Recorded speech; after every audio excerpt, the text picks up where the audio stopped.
Pour l'eau, pour vous, à chaque instant, avec Lyonnaise des Eaux, partenaire de la Fédération Française de Triathlon. Le meilleur du Grand Prix FFTRI 2007 de triathlon avec RMC.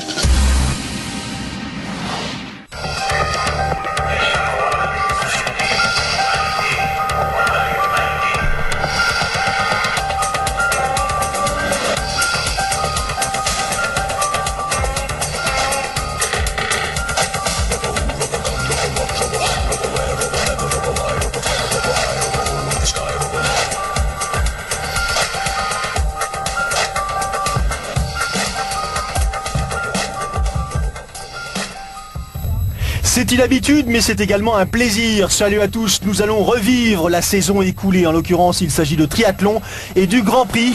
Un triathlon et un Grand Prix 2007 que je vais avoir le plaisir de commenter en compagnie de David Bardy, le directeur sportif de l'équipe du Lagardère Paris Racing. David, salut. Bonjour Vincent. David, pas de surprise, hein. On connaît le résultat bien évidemment et on sait pertinemment que vous êtes un directeur sportif heureux pour une bonne et simple raison. Vous avez remporté le Grand Prix de triathlon 2007 avec votre équipe. Oui, tout à fait. Donc on a fait une très belle saison. C'était vraiment pas joué au début de la saison avec toutes ces équipes et ces grands noms qu'il y avait dans chaque team. Et donc on a fait une très belle saison. Ça s'est bien fini pour nous parce que c'était vraiment serré à la fin. Eh bien on va découvrir tout ça ensemble, on va le vivre ensemble puisqu'on va prendre une par une ces étapes qui sont devenues maintenant légendaires dans votre calendrier et dans votre, je dirais, palmarès. Et on va commencer bien sûr par les Sables d'Olonne avec des conditions atmosphériques un tout petit peu dynamiques. On l'a vu, mer agitée, déchaînée, avec le ciel qui finit par se dégager un tout petit peu. Et les courses féminines, ce sont celles que l'on va vivre d'abord avant les courses de ces messieurs. Courses féminines donc qui ouvrent ces différentes épreuves. Et là on reconnaît bien sûr Andrea Witt et Jessica Harrison, deux triathlètes, l'une de Beauvais, l'autre de Poissy, qui se sont emparés de la tête de course chez ces dames et qui vont se livrer à un vrai duel, un mano à mano. Est-ce qu'il y a aussi chez ces messieurs des gabarits aussi différents que cela? Parce qu'on s'aperçoit qu'entre Jessica Harrison et Andrea Witt, c'est pas tout à fait le même profil. Il y a un petit peu de tous les gabarits chez les hommes, comme chez les femmes, hein, grands, petits, forts ou assez fins. Donc non, il y a... Il n'y a pas un profil dédié pour faire du triathlon? Il n'y a pas un profil type, non. Maintenant, il y a vraiment on voit de tout, quoi. Alors c'est parti donc pour ce parcours vélo, c'est un format sprint à l'occasion de toutes les étapes, sauf bien sûr la finale qui se disputera en fin de saison à la Baule, qui elle se courra sur un parcours, ce qu'on appelle distance olympique. Olympique, il faut s'y faire car nous allons arriver dans une année olympique, 2008 bien sûr, et les Jeux de Pékin, tout ça va nous intéresser au plus haut point. Pour l'instant on suit ces demoiselles et Andrea Witt, tout comme Jessica Harrison, en ont terminé avec les 20 km de ce parcours cycliste et elles entament ensemble, de concert, cette dernière partie de leur journée, le parcours à pied, 5 km de course sur un rythme très élevé. David, on sait maintenant que pour s'imposer en Grand Prix, comme en Coupe du Monde, il faut être à fond d'un bout à l'autre. Ouais, tout à fait, parce que le niveau est tellement dense maintenant et de plus en plus chez les femmes aussi. Il faut être vraiment homogène dans les trois disciplines pour pouvoir s'imposer au bout. Et là, autant Andrea Witt était légèrement devant Jessica Harrison à vélo, autant là on a l'impression qu'elle s'est calée dans la foulée de son adversaire de façon à mieux respirer, à mieux récupérer pour tenter de jouer sa carte dans les derniers hectomètres. On verra ça au fur et à mesure. On a vu Niki Samuels et on a remarqué aussi le retour d'Erin Deschamps, la Pissiacaise, qui va finir à l'énergie. Ce que je disais tout à l'heure se vérifie. Andrea Witt, qui était sagement calé dans la foulée de Jessica Harrison, en profite à l'occasion des 500 derniers mètres de ce parcours destiné donc aux Sables d'Olonne pour accélérer et s'imposer. Victoire pour Beauvais, victoire pour Andrea Witt chez ces dames. Deuxième place pour Jessica Harrison, qui termine un petit peu dans la difficulté. Et Erin Deschamps, troisième, deuxième Pissiacaise donc à l'arrivée. Le classement final, le voilà donc, 1h06 pour ce parcours sprint.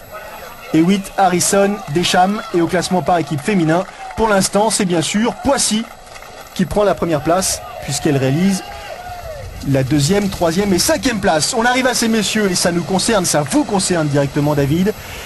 Est-ce qu'on est prêt? Est-ce qu'on s'entraîne pour concourir dans de telles conditions? Bah plutôt non, généralement non, parce que le triathlon c'est plus un sport dans un sport d'été où il fait chaud et on a des conditions plutôt agréables. Là, c'était la première manche, plus simple pour les femmes parce qu'ils avaient du beau temps et ça s'était couvert pour les hommes. Et donc la mer s'était déchaînée, s'était mise vraiment à se déchaîner. Et puis on a eu la pluie aussi. La pluie, le froid et le vent qui étaient très violents sur le parcours vélo. Donc qui a rendu ces conditions très, très difficiles. Après, les athlètes sont préparés dans toutes les circonstances de toute manière et s'habituent, s'entraînent aussi dans des températures comme celle-ci, donc il n'y a pas de problème. On les devine à peine, ces triathlètes qui en terminent avec le parcours de natation. 750 mètres à effectuer dans des conditions assez dantesques. Yann Frodeno. Frodeno, effectivement, de Sartrouville, qui le premier s'extrait de l'eau. Grand gabarit, Yann Frodeno. Il arrive en tête dans l'aire de transition. Il va s'emparer de sa monture. Derrière, on va remarquer également Stéphane Poula, Tony Moulet et William Clark du Racing. William Clark, le Britannique du Racing. C'est parti donc maintenant pour l'épreuve cycliste. Même punition pour les messieurs, 20 km à effectuer et sans doute même timing, même allure. Qu'est-ce que vous leur dites à vos, athlètes? C'est allez les gars, on mord dedans et on va jusqu'au bout. Le plus important dans des courses par équipe comme celle-ci, c'est de placer le maximum d'hommes dans le premier paquet. Donc une équipe est constituée de 5 athlètes. Le classement se fait sur les 3 premiers. Maintenant, il faut essayer d'avoir au maximum 3 athlètes, au minimum 3 athlètes dans le premier paquet pour pouvoir assurer un classement correct à l'arrivée. Et en l'occurrence, vous le disiez, vous l'aviez souligné, un temps de cochon, une pluie battante et les hommes du Racing malgré tout aux avant-postes. Oui, là je crois qu'on est sur le 2e paquet, mais dans le premier paquet, pour souvenir, il devait y avoir Laurent Vidal et voilà. William Clark. Voilà. Premier paquet, le voici sous nos yeux. Et il est rejoint justement par le 2e paquet qui a, au fur et à mesure des tours, fait son retard. Donc on a les 2 athlètes, Laurent Vidal et William Clark, dans le premier pack. On les reconnaît à leur tenue, hein, bien sûr, tenue bleu ciel. Voilà. Et le second pack n'était pas très, très éloigné avec 2 autres athlètes, Mike Petzold, donc à l'image, et Brad Caulfield en 3e position. Brad Caulfield qui avait terminé premier de la Coupe du Monde 2006. Ouais. Autant dire des athlètes connus, reconnus. Il faut dire que maintenant le niveau de ce Grand Prix est devenu véritablement très international. Fin du parcours cycliste, transition. Un paquet d'une trentaine d'hommes. Gros plan Stéphane Poula, le Beauvaisien, un des plus expérimentés sur le Grand Prix. Donc là on parlait des gabarits tout à l'heure, on voit Yann Frodeno qui est assez grand et le numéro 1 mondial Gomez qui est lui assez beaucoup moins grand quoi. Et là Yann Frodeno s'est échappé à fond avec comme partenaire pour l'instant, vous le connaissez bien aussi, Mike Petzold, donc notre Allemand de l'équipe. Est-ce qu'il a la condition suffisante, Mike Petzold, pour contrer un Yann Frodeno dont on sait pertinemment qu'à pied il est très dangereux? Comment ça se passe dans ces cas-là? On fait des choix en ralenti? Ils se connaissent bien parce qu'ils sont tous les 2 allemands, donc ils sont dans le même team au niveau national. Maintenant sur des formats comme ça de course très rapide, ils donnent le maximum pour 5 km et ils essayent de suivre le plus longtemps possible. Quand ça craque, mais ils essayent de maintenir comme la distance n'est pas très longue. Alors on voit toujours Frodeno en tête de l'épreuve, donc l'Allemand de Sartrouville, avec dans sa foulée à quelques mètres Javier Gomez, son coéquipier de Sartrouville. Cette année, Javier Gomez qui a brillé au plus haut niveau sur les étapes de Coupe du Monde. Sans doute un des favoris pour les Jeux de Pékin l'an prochain. Pour l'instant, un duel qui n'en est pas tout à fait l'un, mais je dirais un duel de coéquipiers. Et Javier Gomez qui va sans doute laisser Yann Frodeno franchir la ligne en tête. Plutôt preuve de sportivité de la part de Javier Gomez. Voilà, l'essentiel c'est d'avoir le classement sur le 3e homme. Donc quand ils sont 1 et 2, ils n'ont pas à se faire le sprint dans la même équipe. 3e place pour Rasmus Henning de Poissy, 4e place pour Mike Petzold.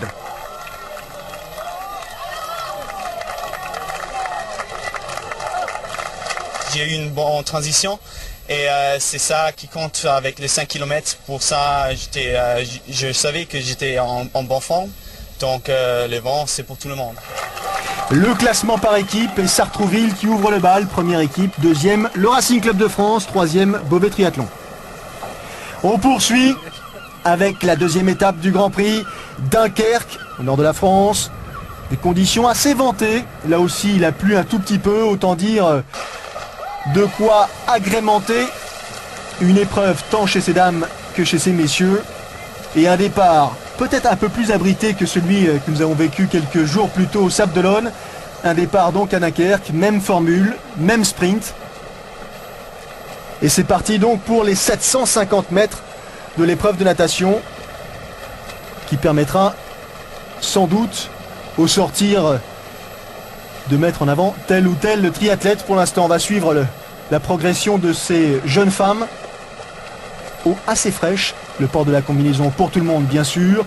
Et comme d'habitude, aux avant-postes, Andrea Hewitt, Jessica Harrison, Nikki Samuels, des athlètes que l'on a l'habitude de retrouver parmi les premières à chacune des étapes, tant sur le plan français que sur le plan international. Allez, c'est parti. Jessica Harrison est la première à sortir de l'épreuve de natation.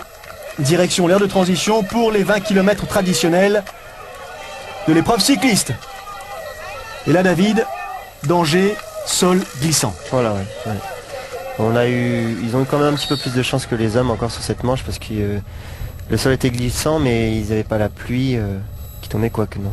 La pluie a fait son apparition, mais c'est vrai, et on l'a vu à l'instant, hein, Jessica Harrison à l'occasion de ce virage sur une petite partie du passage clouté a failli dévisser, comme on dit. C'était le parcours le plus dangereux de ces 5 manches. Donc d'une part par la pluie et aussi par le parcours qui était en ville avec toutes les bandes blanches, les passages piétons et donc à chaque virage, sortie de virage, faire attention à ne pas glisser sur ces bandes blanches. Anaïs Vergues-Moniz, la portugaise de Brive, a pris elle un tout petit peu plus de risques que les autres pour s'extraire de ce peloton. Elle est pour l'instant échappée, tente sa chance donc à l'occasion de cette deuxième étape avec dans sa foulée Nikki Samuels qui essaye de revenir sur elle et qui finalement y parvient. La néo-zélandaise de Parthenay. À peine 30 secondes séparent les deux triathlètes du peloton où l'on remarque la présence bien sûr des Pissiakaises. Pas de surprise là-dessus. Gros plan sur Jessica Harrison. Carole Péon.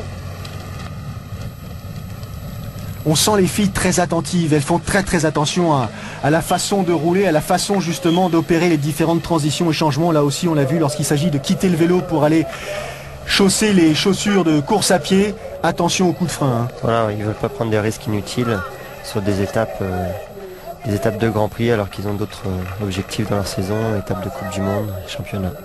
Nikki Samuels a pris le meilleur sur ses concurrentes immédiates et notamment sur Anaïs Vergues-Moniz ou sur Carole Péon, la néo-zélandaise qui part avec une foulée absolument incroyable, super rapide. Elle tente le tout pour le tout en accélérant, en asphyxiant ses adversaires. Ça peut être une politique payante. On va remarquer que dans le cadre de cette deuxième étape, Nikki Samuels a été bien inspirée. Derrière, ce qu'on disait à l'instant, voilà, ouais. David. Dans tous les virages, c'était très dangereux, que ce soit en vélo ou en course à pied. Il y a eu beaucoup de glissades, sans gravité, mais heureusement, oui. Et Nikki Samuels qui termine donc ce parcours pour s'imposer. Victoire de la néo-zélandaise de l'équipe de Parthenay. Deuxième place pour Andrea Hewitt de Beauvais. Troisième position pour la Pissiakaise, Holly Avril. Championne du monde junior en titre. Comme le dit le speaker, trio anglo-saxon à l'occasion du Grand Prix disputé à Dunkerque.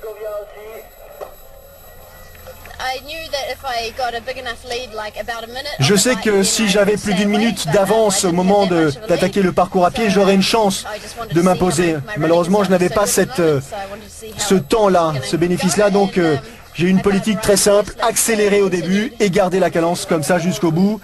Assez simple à réaliser dans les esprits, pas forcément facile à maintenir. Lorsque la course est partie, Poissy est toujours en tête du classement féminin après la deuxième étape. Autour de ces messieurs. Même punition, 750 mètres, plus calme. Plus calme, beaucoup moins de vagues. Et parce que c'est dans un port, donc il n'y avait pas ce problème-là. L'eau était toujours fraîche par contre. Et puis toujours la pluie aussi. Et devant, bonnet rouge, Fred Bellobre. Dans sa foulée, non, dans son sillage, Nathan Shaw. des hommes qu'on a l'habitude de voir aux avant-postes en natation. Oui. Il y a une certaine habitude malgré tout hein, en Voilà. termes de discipline. Frédéric avait fait son retour à la compétition sur cette épreuve.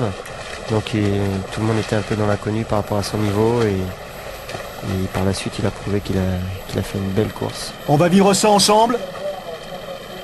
Ciel très bas. Il fait assez frais à Dunkerque.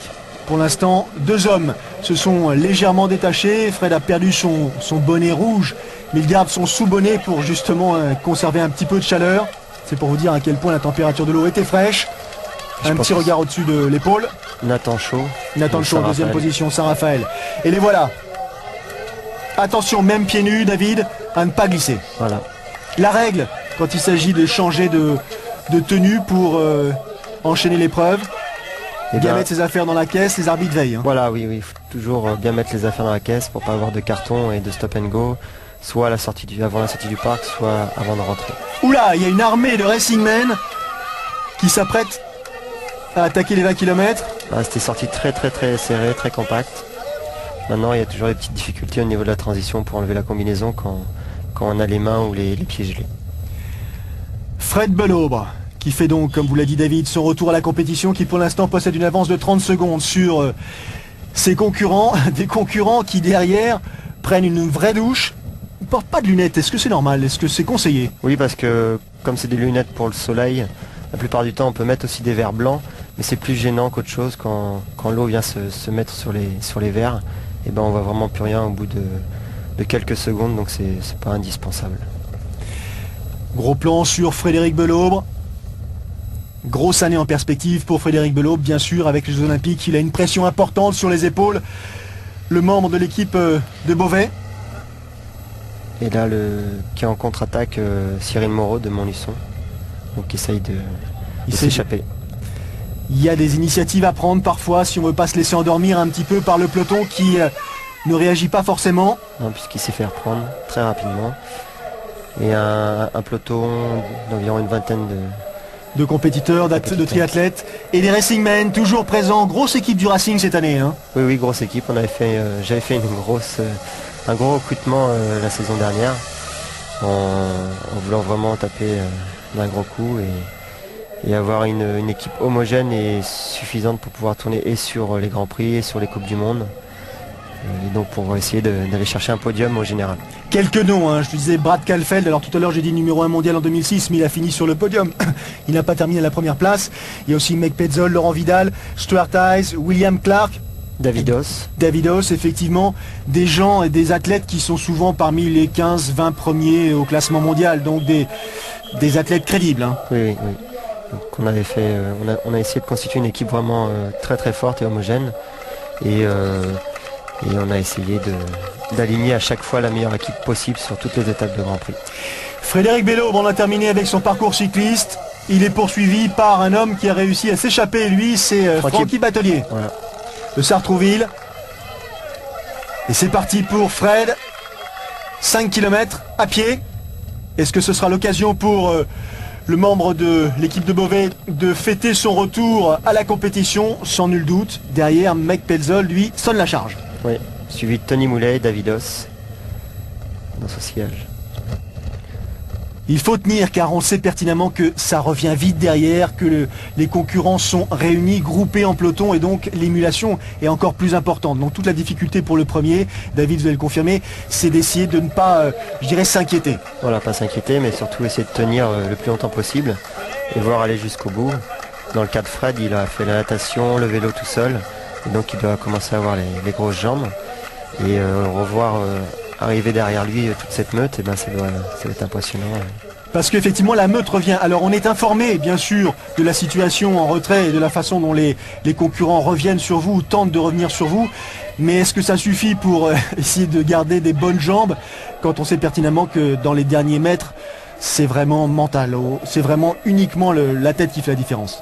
C'est au mental, mais c'est aussi un peu la même chose pour tous les athlètes. Hein. Ils ont subi les mêmes conditions, ils sont dans la course depuis le début à fond, et donc c'est pareil pour tout le monde. Ça grimace dur du côté de Fred Belaubre, parce que derrière, il revient tout doucement Stéphane Justus de l'équipe Messine. Finalement, Fred va en terminer à la première place. Victoire et joli retour de la part de Bellobre. Deuxième place pour Stéphane Justus de l'équipe Messine. Ça s'est joué à 4 secondes en 56 minutes 35 pour Fred, 56-39 pour Justus. Et Mike Pelzol qui fait troisième. Mike Pelzol fait troisième, 56 minutes 50.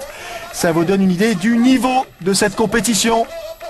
À noter que nous on a eu vraiment joué de malchance sur cette étape. C'était la plus mauvaise pour nous. Cette course, elle m'a fait beaucoup de bien et je suis super content de gagner, surtout dans ces conditions, en nageant tout seul devant, en roulant tout seul devant, en courant avec ce qui restait. Et c'est vraiment pas facile quoi.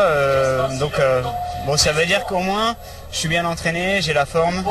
Il n'y a plus qu'à confirmer pour les Europes et puis on va essayer de ça se passe bien.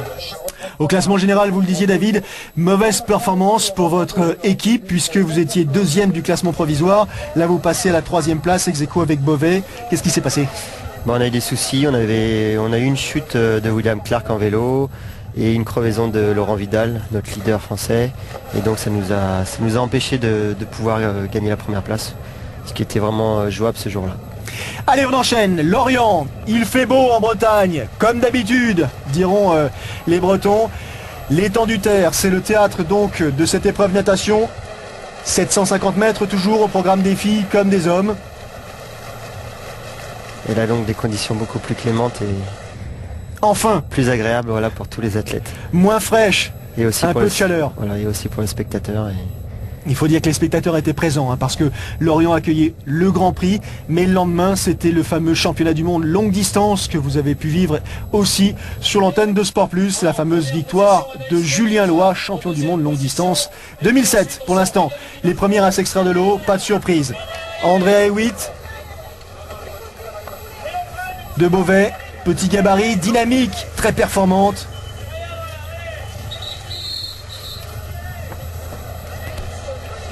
« 20 km au programme de tout le monde. On a remarqué aussi la jeune athlète de Brive.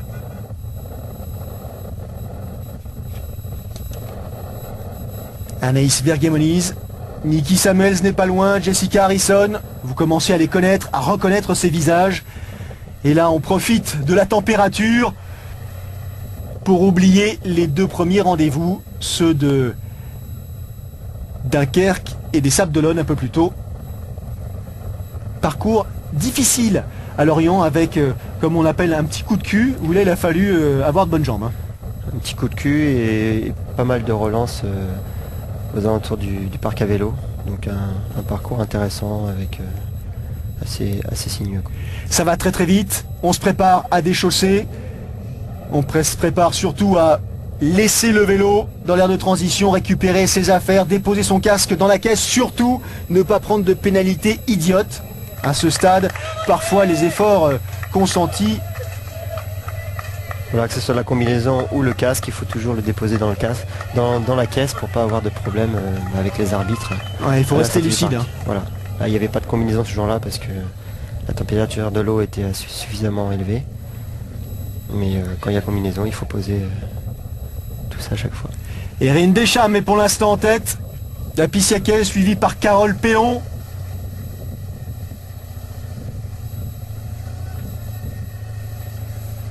Allure assez soutenue, toujours les mêmes 5 km réalisés.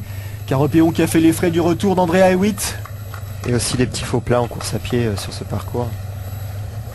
Avec des allers-retours assez cassants pour les jambes. Donc autour des plots et... Attention, hein.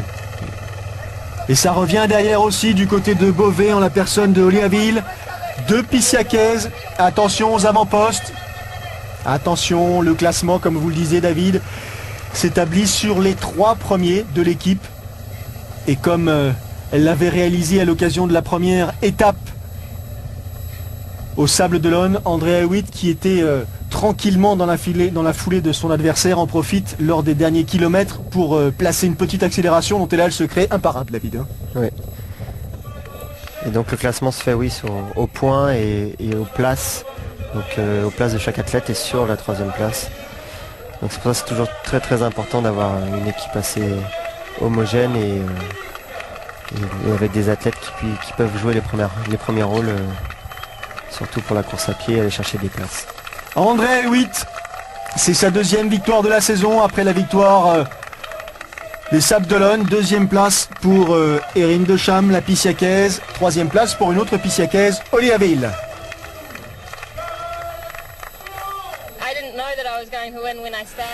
Je ne savais pas bien sûr que j'allais gagner lorsque la course a démarré, mais j'ai essayé de courir le plus vite possible. Et bien lui en a pris. Victoire donc, et au classement général, Poissy est toujours en tête chez ces dames. Nous, on va en marquer une petite pause, respirer un tout petit peu, pour vivre ensemble la deuxième partie de ce reportage consacré au Grand Prix 2007. A tout de suite.